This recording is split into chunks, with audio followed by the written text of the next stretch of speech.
हम दिल्ली विधानसभा के बाहर खड़े हैं।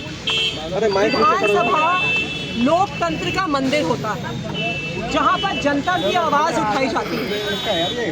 पक्ष भी उठाता है, नीचे करो भाई। पक्ष भी आवाज उठाता है, विपक्ष भी आवाज उठाता है। लेकिन बीजेपी ने सोच लिया है कि विपक्ष को आवाज उठाने नहीं देंगे। ये लोकतंत्र नहीं है, ये लोकतंत्र की हत्या है। अगर विपक्ष की आवाज को दबाया जाएगा, विपक्ष के विधायकों को जनता की आवाज उठाने पर महीने 2 महीने तक विधानसभा से निष्कासित किया जाएगा, तो इसका मतलब है कि लोकतंत्र की हत्या हो गई है। आज आम आदमी पार्टी का विधायक दल लोकतंत्र की जो हत्या बीजेपी ने करी है उसके खिलाफ अपनी आवाज उठा रही है। हम अभी विधानसभा की ओर बढ़ रहे हैं। हमारी बीजेपी से ये रिक्वेस्ट है कि वो हमारे निष्कासित साथियों को भी विधानसभा में एंट्री दें।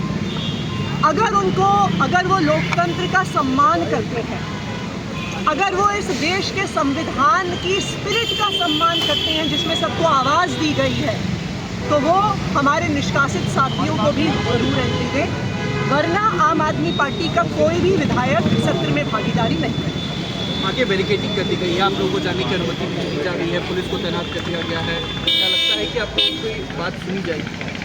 देखिए, ये तो इसी बात का प्रमाण है कि लोकतंत्र की हत्या हो रही है। हम कोई क्रिमिनल हैं क्या? हम दिल्ली के लोगों के चुने हुए विधायक हैं।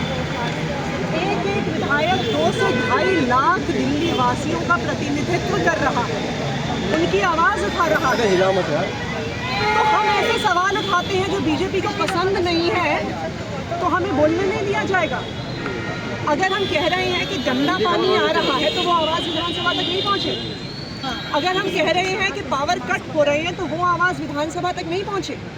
अगर हम कह रहे हैं कि अस्पताल में दवाइयाँ नहीं हैं, तो क्या वो आवाज़ विधानसभा तक नहीं पहुँचे।